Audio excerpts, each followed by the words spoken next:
नमस्कार। मैं राजीव कुमार, आप सभी भक्तगण का मैं स्वागत करता हूं। आइए, आज मैं फिर से श्रीमद् भागवत गीता का पाठ का आरंभ कर रहा हूं। आइए, हमारे साथ बने रहिए अगले 30 से 40 मिनट और इस दिव्य ज्ञान का लाभ उठाइए। आइए, आरंभ करने से पहले प्रार्थना कर लेते हैं भगवान श्री कृष्ण से। हे प्रभु, मैं आपसे प्रार्थना करता हूँ कि आज मैं फिर से श्रीमद् भागवत गीता का पाठ कर रहा हूँ। आप हमें सहायता प्रदान करें पाठ करने में। मैं श्रीमद् भागवत गीता के श्लोक का पाठ अच्छे से करूं, उसका अर्थ अच्छे से समझूं, उसका तात्पर्य भी अच्छे से समझूं, पढूं, सुनूं और इस दिव्य ज्ञान का अपने जीवन में लाभ उठाऊं। ऐसा हमें आशीर्वाद प्रदान करें। जय श्री कृष्ण। आइए, आरंभ करते हैं।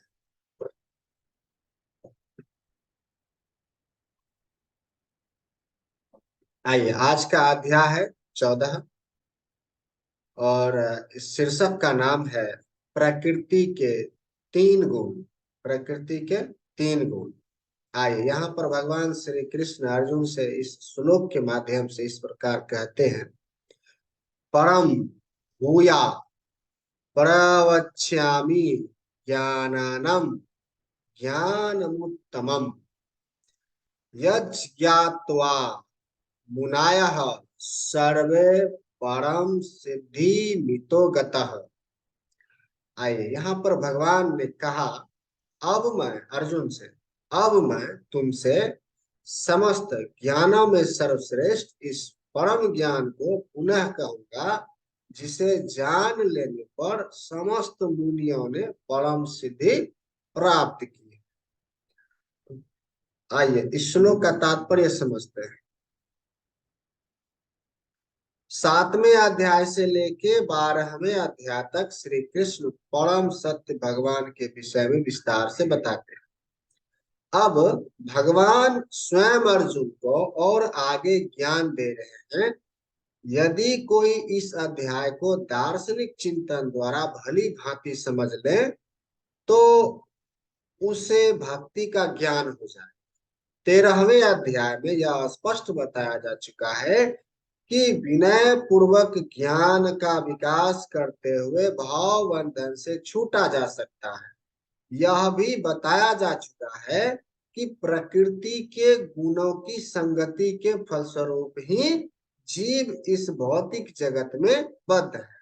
अब इस अध्याय में भगवान स्वयं बताते हैं कि वे प्रकृति के गुण कौन कौन से हैं, वे किस प्रकार क्रिया करते हैं, जिस तरह बांधते किस तरह बांधते हैं और किस प्रकार मोक्ष प्रदान करते हैं। इस अध्याय में जिस ज्ञान का प्रकाश किया गया है उसे अन्य पूर्ववर्ती अध्यायों में दिए गए ज्ञान से श्रेष्ठ बताया गया है। इस ज्ञान को प्राप्त करके अनेक मुनियों ने सिद्धि प्राप्त की और वे वैकुंठ लोक के भागी। अब भगवान उसी ज्ञान को और अच्छे ढंग से बताने जा रहे हैं। यह ज्ञान अभी तक बताए गए समस्त ज्ञानों से कहीं अधिक श्रेष्ठ है और इसे जान लेने पर अनेक लोगों को सिद्धि प्राप्त हुई। अतः यह आशा की जाती है कि जो भी इस अध्याय को समझेगा उसे सिद्धि प्राप्त हो। आइए, इस श्लोक का अर्थ समझते हैं। अगले श्लोक का पाठ करते हैं। इदम ज्ञान रूपाश्रित्या मम साध मरियम मगतः सर्गेपि नोपजायन्ते प्रलयेन व्यथन्ति च। आइए, इस श्लोक का अर्थ समझते हैं। इस ज्ञान में स्थिर होकर मनुष्य, भगवान श्री कृष्ण अर्जुन से इस प्रकार इस श्लोक के द्वारा कहते हैं, इस ज्ञान में स्थिर होकर मनुष्य मेरे जैसी दिव्य प्रकृति स्वभाव को प्राप्त कर सकता है। इस प्रकार स्थित हो जाने पर वह ना तो सृष्टि के समय उत्पन्न होता है और न प्रलय के समय विचलित होता है। आइए श्लोक का तात्पर्य समझते हैं। पूर्ण दिव्य ज्ञान प्राप्त कर लेने के बाद मनुष्य भगवान से गुणात्मक समता प्राप्त कर लेता है और जन्म मरण के चक्कर से मुक्त हो जाता है। लेकिन जीवात्मा के रूप में उसका वह स्वरूप समस्त नहीं होता, क्षमा कीजिएगा, समाप्त नहीं होता। वैदिक ग्रंथों से ज्ञात होता है कि जो मुक्त आत्माएं वैकुंठ जगत में पहुंच चुकी है वे निरंतर परमेश्वर के चरण कमलों के दर्शन करती हुई उनकी दिव्य प्रेम भक्ति में लगी रहती है। अतएव मुक्ति के लिए बाद भी भक्तों का अपना निजी स्वरूप नहीं समाप्त होता। सामान्यतः इस संसार में हम जो भी ज्ञान प्राप्त करते हैं वह प्रकृति के तीनों गुणों द्वारा दूषित रहता है। जो ज्ञान इन गुणों से दूषित होता है वह दिव्य ज्ञान कहलाता है। जब कोई व्यक्ति इस दिव्य ज्ञान को प्राप्त कर लेता है या प्राप्त होता है तो वह दिव्य ज्ञान वह परम पुरुष के समक्ष पद पर पहुंच जाता है। जिन लोगों को चिन्मय आकाश का ज्ञान नहीं है वे मानते हैं कि भौतिक स्वरूप के कार्यकलापों से मुक्त होने पर वह यह आध्यात्मिक पहचान बिना किसी विविधता के निराकार हो जाती है। लेकिन जिस प्रकार इस संसार में विविधता है उसी प्रकार आध्यात्मिक जगत में भी है। जो लोग इसे परिचित नहीं हैं वे सोचते हैं कि आध्यात्मिक जगत इस भौतिक जगत की विविधता से उल्टा है। लेकिन वास्तव में होता यह है कि आध्यात्मिक जगत चिन्मय आकाश में मनुष्य को आध्यात्मिक रूप प्राप्त हो सकती है, हो जाता है। वहां के सारे कार्यकलाप आध्यात्मिक होते हैं और यह आध्यात्मिक स्थिति भक्तिमय जीवन कहलाता है। यह वातावरण अदूषित होता है और यहाँ पर व्यक्ति गुणों की दृष्टि से परमेश्वर के समक्ष होता है। ऐसा ज्ञान प्राप्त करने के लिए मनुष्य को समस्त आध्यात्मिक गुण उत्पन्न करने होते हैं। जो इस प्रकार से आध्यात्मिक गुण उत्पन्न कर लेता है वह भौतिक जगत के सृजन या उसके विनाश से प्रभावित नहीं होता। आइए अगले श्लोक का पाठ करते हैं। मम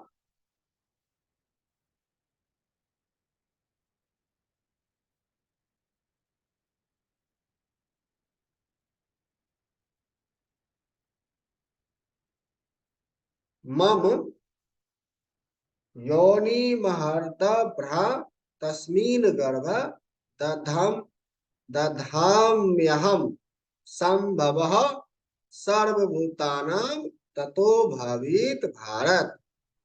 आइए इस श्लोक का अर्थ समझते हैं। यहाँ पर भगवान श्री कृष्ण अर्जुन से इस प्रकार इस श्लोक के माध्यम से कहते हैं, हे भरत पुत्र,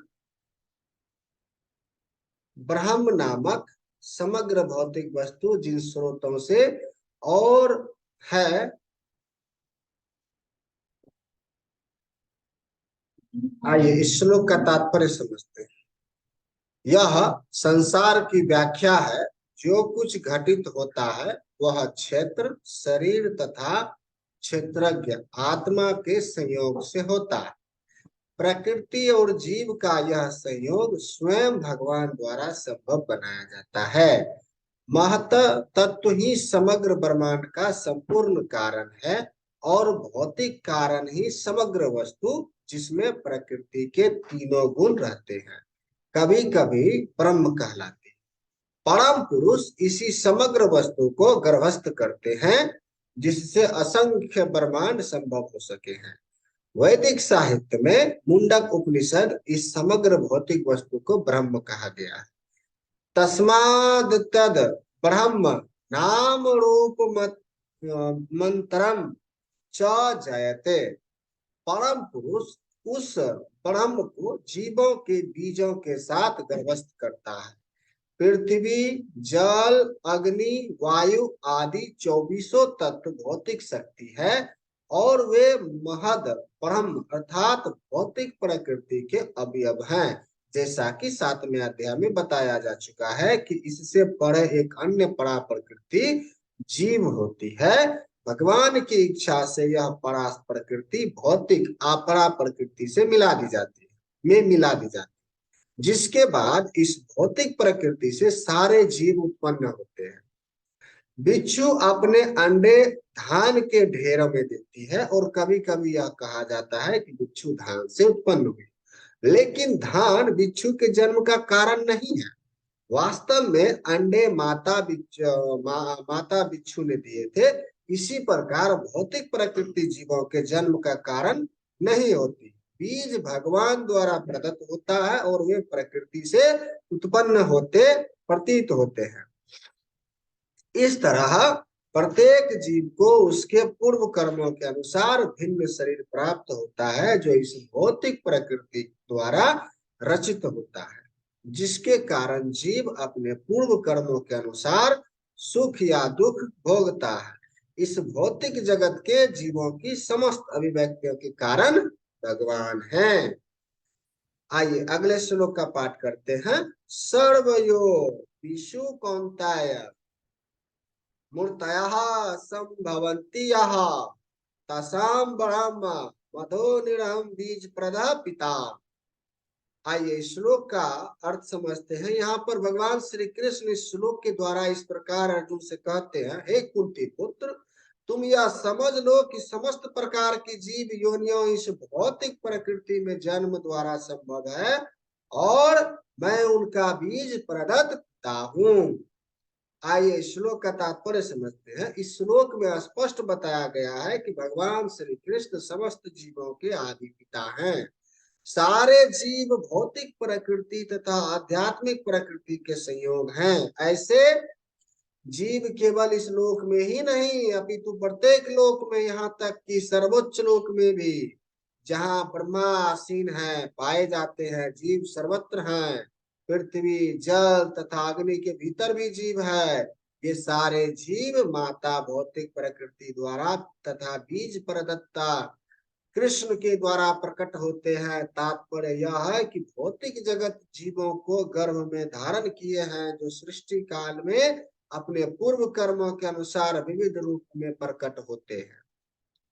आइए अगले श्लोक का पाठ करते हैं। सत्वम रजस्तम इति गुणाः प्रकृति संभवः निबद्धन्ति महाबाहो देहे देहीनमम व्ययम्। भौतिक प्रकृति 3 गुणों से युक्त है। ये हैं सतो, रजो तथा तमो गुण। हे महाबाहु अर्जुन, जब शाश्वत जीव प्रकृति के संसर्ग में आता है तो वह इन गुणों से बंध जाता है। आइए श्लोक का तात्पर्य समझते हैं। दिव्य होने के कारण जीव को इस भौतिक प्रकृति से कुछ भी लेना देना नहीं है, फिर भी भौतिक जगत द्वारा बद्ध हो जाने के कारण वह प्रकृति के तीनों गुणों के जादू के वशीभूत होकर कार्य करता है। चूंकि जीवों को प्रकृति की विभिन्न अवस्थाओं के अनुसार भिन्न भिन्न प्रकार के शरीर मिले हुए हैं, अतएव वे उसी प्रकृति के अनुसार कर्म करने के लिए प्रेरित होते हैं। यही अनेक प्रकार के सुख दुख का कारण है। आइए अगले श्लोक का पाठ करते हैं। तत्र सत्वम निर्मल तत्व प्रकाश का मानामयम् सुख षडेण वदन्ति ज्ञान षडेन चानघ। आइए यहाँ पर भगवान श्री कृष्ण अर्जुन से कहते हैं, हे निष्पाप, सतोगुण अन्य गुणों की अपेक्षा अधिक शुद्ध होने के कारण प्रकाश प्रदान करने वाला और मनुष्यों को सारे पाप कर्मों से मुक्त करने वाला है। जो लोग इस गुण में स्थित होते हैं वे सुख तथा ज्ञान के भाव से बंध जाते हैं। आइए श्लोक का तात्पर्य समझते हैं। प्रकृति द्वारा बद्ध किए गए जीव कई प्रकार के होते हैं। कोई सुखी है और कोई अत्यंत कर्मठ है, तो दूसरा असहाय है। इस प्रकार के मनोभाव ही प्रकृति में जीव की वृद्धावस्था के फलस्वरूप कारण स्वरूप है। भागवत गीता के इस अध्याय में इसका वर्णन हुआ है कि वे किस प्रकार भिन्न भिन्न प्रकार से बद्ध है। सर्वप्रथम तमोगुण पर विचार किया गया है। इस जगत में सतोगुण विकसित करने का लाभ यही होता है कि मनुष्य अन्य बद्ध जीवों की तुलना में अधिक चतुर हो जाता है।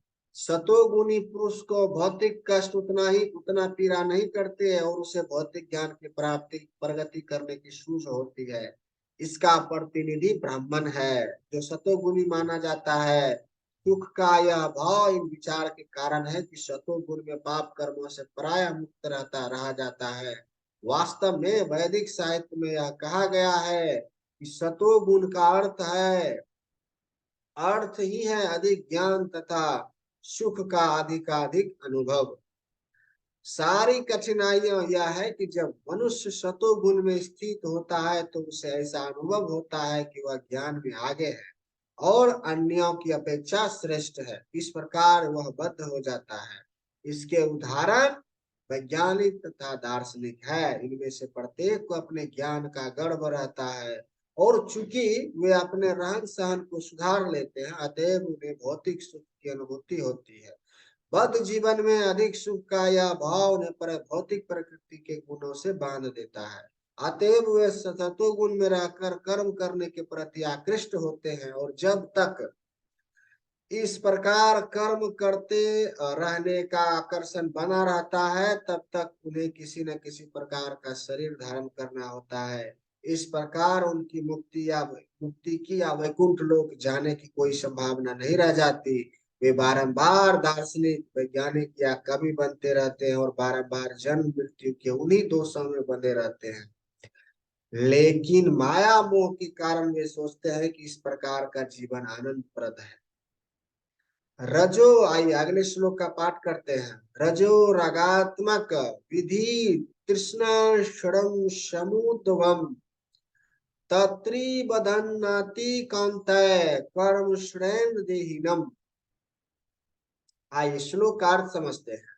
यहाँ पर भगवान श्री कृष्ण इस प्रकार इस श्लोक के द्वारा अर्जुन से कहते हैं, हे कुंती पुत्र, रजोगुण की उत्पत्ति असीम आकांक्षाओं तथा तृष्णाओं से होती है और इसी के कारण से यह देहधारी जीव सकाम कर्मों से बंध जाता है। रजोगुण की विशेषता है, आइए श्लोक का तात्पर्य समझते हैं। रजोगुण की विशेषता है पुरुष तथा स्त्री का पारस्परिक आकर्षण। स्त्री पुरुष के प्रति और पुरुष स्त्री के प्रति आकर्षित होता है, यह रजोगुण कहलाता है। जब इस रजोगुण में वृद्धि होती है तो मनुष्य भौतिक भोग के लिए ललायित होता है। वह इंद्र तृप्त चाहता है। इस इंद्र तृप्त के लिए वह रजोगुणी मनुष्य समाज में या राष्ट्र में सम्मान चाहता है और सुंदर संतान, सुंदर स्त्री तथा घर सहित सुखी परिवार चाहता है। ये सब रजोगुण के प्रतिफल है। जब तक मनुष्य इनकी लालसा करता है तब तक उसे कठिन श्रम करना पड़ता है। अतः यहाँ पर यह स्पष्ट कहा गया है कि मनुष्य अपने कर्म फलों से संबंध होकर ऐसे कर्मों से बन जाता है। अपनी स्त्री, पुत्र तथा समाज को प्रसन्न करने तथा अपनी प्रतिष्ठा बनाए रखने के लिए मनुष्य को कर्म करना होता है। अतएव सारा संसार ही न्यूनाधिक रूप से रजोगुणी है। आधुनिक सभ्यता में रजोगुण का मानदंड ऊंचा है। प्राचीन काल में सतोगुण को उच्च अवस्था माना जाता था। यदि सतोगुणी लोगों को मुक्ति नहीं मिल पाती तो रजोगुणी हैं। उनके विषय में क्या कहा जाए? यहाँ पे ये कहा गया है कि यदि सतोगुणी लोगों को मुक्ति नहीं मिल पाती तो रजोगुणी है। तो जो रजोगुणी है उनके विषय में क्या कहा? आइए अगले श्लोक का पाठ करते हैं।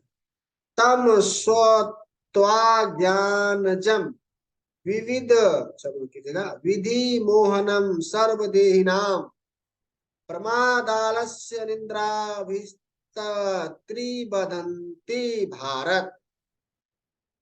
आइए यहाँ पर भगवान श्री कृष्ण इस श्लोक के द्वारा अर्जुन से इस प्रकार कहते हैं, हे भरत पुत्र, तुम जान लो कि अज्ञान से उत्पन्न तमोगुण समस्त देहधारी जीवों का मोह है। इस गुण के प्रतिफल पागलपन, प्रमाद, आलस तथा निंद है जो बद्ध जीव को बांधते हैं। तात्पर्य, इस श्लोक का तात्पर्य समझते हैं। इस श्लोक में तू शब्द का प्रयोग उल्लेखनीय है। इसका अर्थ है कि तमोगुण देहधारी जीव का अत्यंत विचित्र गुण है। यह सतोगुणी के सर्वथा विपरीत है। सतोगुण में ज्ञान के विकास से मनुष्य यह जान सकता है कि कौन क्या है, लेकिन तमोगुण तो इसके सर्वथा विपरीत होता है। जो भी तमोगुण के फेरे में पड़ता है वह पागल हो जाता है, और पागल पुरुष यह समझ नहीं पाता कि कौन क्या है। वह प्रगति करने के बजाय अधोगति को प्राप्त होता है। वैदिक साहित्य में तमोगुण की परिभाषा इस प्रकार दी गई: वस्तु यथात्म्य ज्ञान वर्कम विपर्याय ज्ञान जनकम तमः। अज्ञान के वशीभूत होने पर कोई मनुष्य किसी वस्तु को यथार्थ रूप में नहीं समझ पाता। उदाहरणार्थ, प्रत्येक व्यक्ति देखता है कि उसका बाबा मरा है, अतएव वह भी मरेगा। मनुष्य मर्त्य है, उसकी संतानें भी मरेंगी, अतएव मृत्यु ध्रुव है।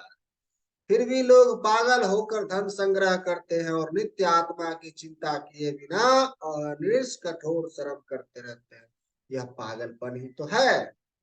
अपने पागलपन में वे आध्यात्मिक ज्ञान में कोई उन्नति नहीं कर पाते। ऐसे लोग अत्यंत आलसी होते हैं। जब उन्हें आध्यात्मिक ज्ञान में सम्मिलित होने के लिए आमंत्रित किया जाता है तो वे अधिक रुचि नहीं दिखाते। वे रजोगुनी व्यक्ति की तरह भी सक्रिय नहीं होते। अतएव तमोगुण में लिप्त व्यक्ति का एक अन्य गुण यह भी है कि वह आवश्यकता से अधिक सोता है। 6 घंटे ही नींद पर्याप्त है, लेकिन ऐसा व्यक्ति दिन भर में 10-12 घंटे तक सोता है। ऐसा व्यक्ति सदैव निराश प्रतीत होता है और भौतिक द्रव्यों तथा निद्रा के प्रति व्यासनी बन जाता है। ये है तमोगुणी व्यक्ति के लक्षण। आइए अगले श्लोक का पाठ करते हैं। सत्वम सुखे सज्जयति रजः कर्माणि भारत, ज्ञानमावृत्य तू तमा परमादे सज्जयत्युत।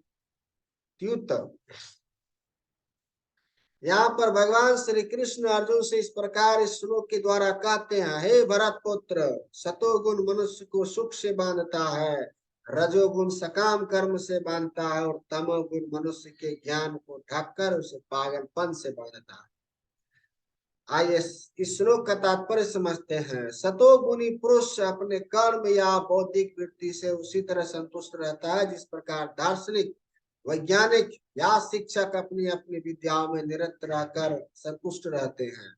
रजोगुणी व्यक्ति सकाम कर्म में लग सकता है। वह यथासंभव धन प्राप्त करके उसे उत्तम कार्य में व्यय करता है। कभी कभी वह अस्पताल खोलता है और धर्मार्थ संस्थाओं को दान देता है। ये लक्षण है रजोगुणी व्यक्ति के। लेकिन तमोगुणी तो ज्ञान को ढक लेता है। तमोगुण में रहकर मनुष्य जो भी करता है वह ना तो उसके लिए ना किसी अन्य के लिए हितकर होता है। आइए अगले श्लोक का पाठ करते हैं। रजस्तंभश्चाभिभूया सत्वं भवित भारत, रजः सत्वं तम क्षमा कीजिएगा, रजः सत्वं तम स्वेच्छव तमः सत्वं रजस्तथा। आइए श्लोक का अर्थ समझते हैं। यहाँ पर भगवान श्री कृष्ण अर्जुन से इस प्रकार इस श्लोक के द्वारा कहते हैं: हे भरत पुत्र, कभी कभी सतोगुण रजोगुण तथा तमोगुण को परास्त करके प्रधान बन जाता है, तो कभी रजोगुण सतो तथा तमोगुण को परास्त कर देता है, और कभी ऐसा होता है कि तमोगुण सतो तथा रजोगुण को परास्त कर देता है। इस प्रकार श्रेष्ठता के लिए निरंतर स्पर्धा चलती रहती है। आइए श्लोक का अर्थ तात्पर्य समझते हैं। जब रजोगुण प्रधान होता है तो सतोगुण तथा तमोगुण परास्त रहते हैं।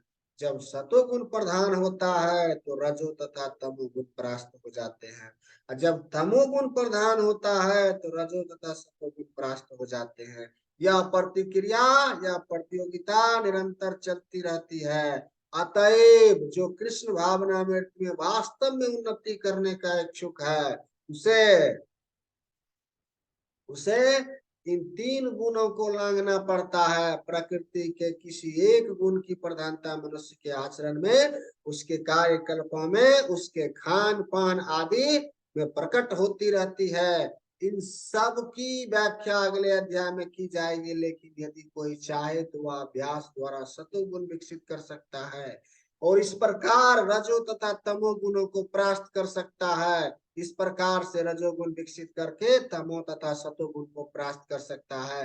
अतएव कोई चाहे तो वह तमोगुण को विकसित करके रजो तथा सतोगुण को परास्त कर सकता है।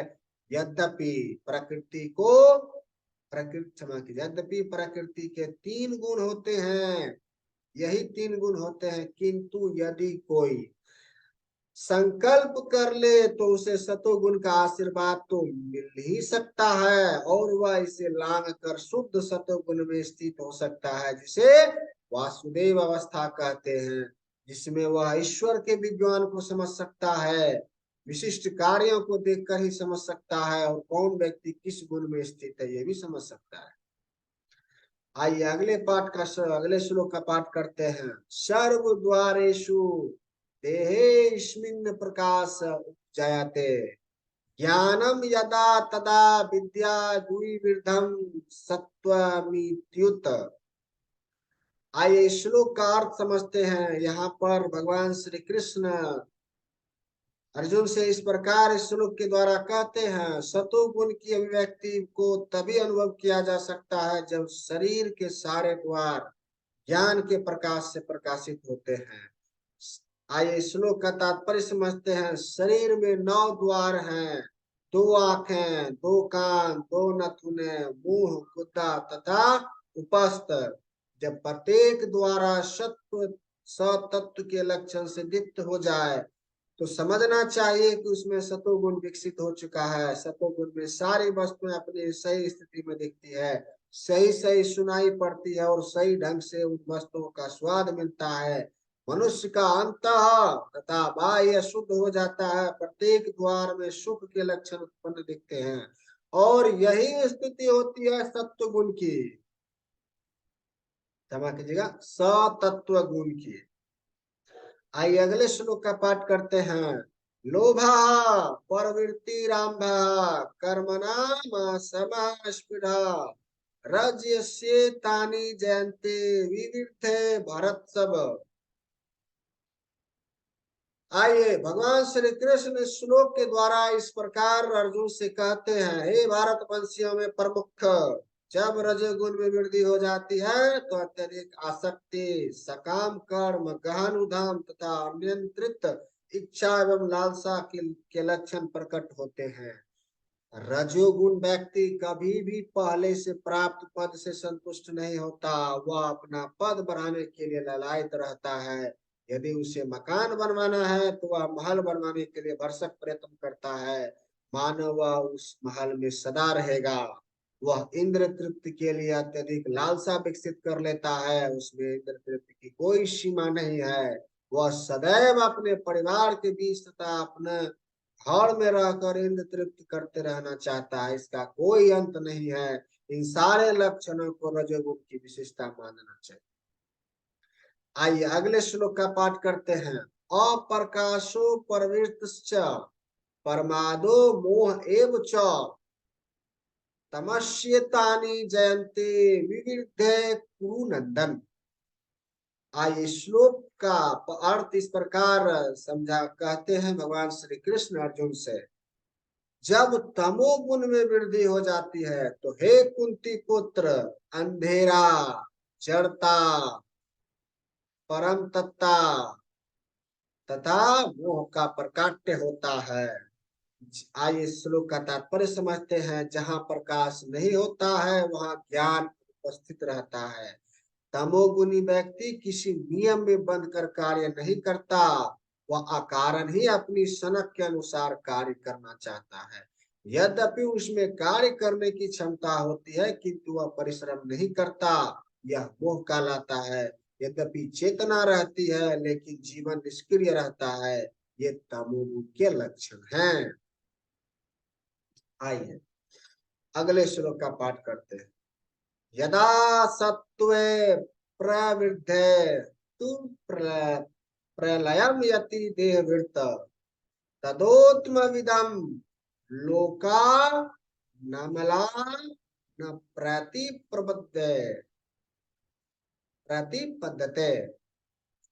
आइए श्लोक का अर्थ इस प्रकार भगवान श्री कृष्ण अर्जुन से कहते हैं, जब कोई सतोगुण में मरता है तो उसे महर्षियों के विशुद्ध उच्चतर लोकों की प्राप्ति।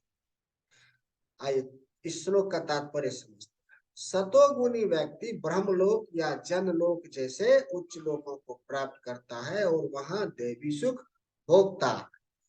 अम्लान शब्द महत्वपूर्ण है, इसका अर्थ है रजो तथा तमोगुण से मुक्त।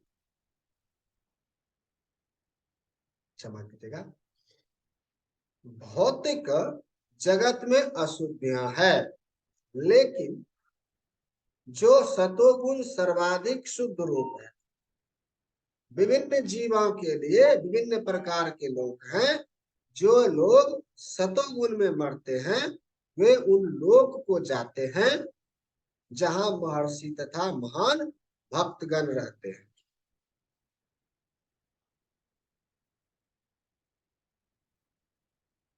आइए अगले श्लोक का पाठ करते हैं। राजसी प्रलयम गत्वा कर्म शनिषु जयते तथा प्रलीनस्तमासी मूढ़योनिषु जयते। आइए इस श्लोक का अर्थ समझते हैं। यहाँ पर भगवान श्री कृष्ण अर्जुन से इस प्रकार इस श्लोक के माध्यम से कहते हैं, जब कोई रजोगुण में मरता है तो वह सकाम कर्मियों के बीच में जन्म ग्रहण करता है, और जब कोई तमोगुण में मरता है तो वह पशु योनि में जन्म धारण करता है। आइए श्लोक का तात्पर्य समझते हैं। कुछ लोगों का विचार है, एक बार मनुष्य जीवन को प्राप्त करके आत्मा। आइए श्लोक का तात्पर्य समझते हैं। कुछ लोगों का विचार है, एक बार मनुष्य जीवन को प्राप्त करके आत्मा कभी नीचे नहीं गिरता। यह ठीक नहीं। इस श्लोक के अनुसार यदि कोई तमोगुणी बन जाता है तो वह मृत्यु के बाद पशु योनि को प्राप्त होता है। वहां से मनुष्य को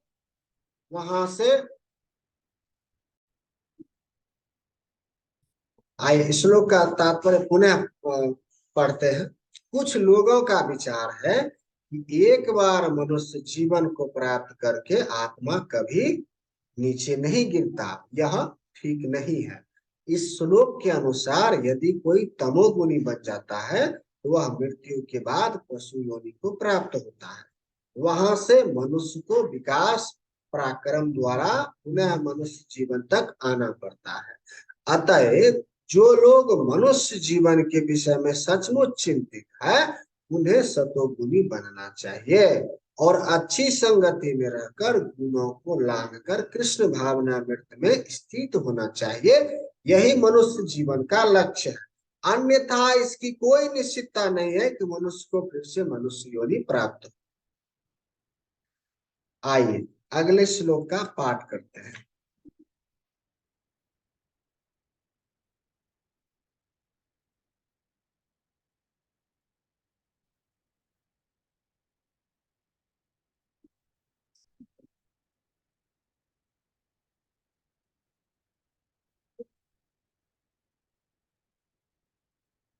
आइए आज का पाठ यहीं पर संपन्न करते हैं। कल आगे यहाँ से पाठ करें।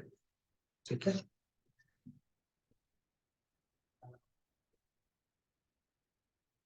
आइए समापन करने से पहले भगवान श्री कृष्ण का धन्यवाद करते हैं। हे प्रभु, आप आज हमें सहायता की। आप श्रीमद् भागवत गीता का पाठ करने में आपने हमारी सहायता की। मैं आपका धन्यवाद करता हूँ और साथ ही मैं क्षमा मांगता हूँ आपसे, अगर मुझे पाठ करने में, पढ़ने में, सुनने में, समझने में कोई त्रुटि हो गई हो तो आप मुझे क्षमा कर दें और हमें आशीर्वाद प्रदान करें कि मैं अच्छे से पढ़ूं, उसका तात्पर्य अच्छे से समझूं, उसका अर्थ भी अच्छे से समझूं और इस दिव्य ज्ञान का, इस परम दिव्य ज्ञान का अपने जीवन में सदुपयोग करूं, इसका लाभ उठाऊं, ऐसा हमें आशीर्वाद प्रदान करें। जय श्री कृष्ण, जय श्री कृष्ण, राधे राधे।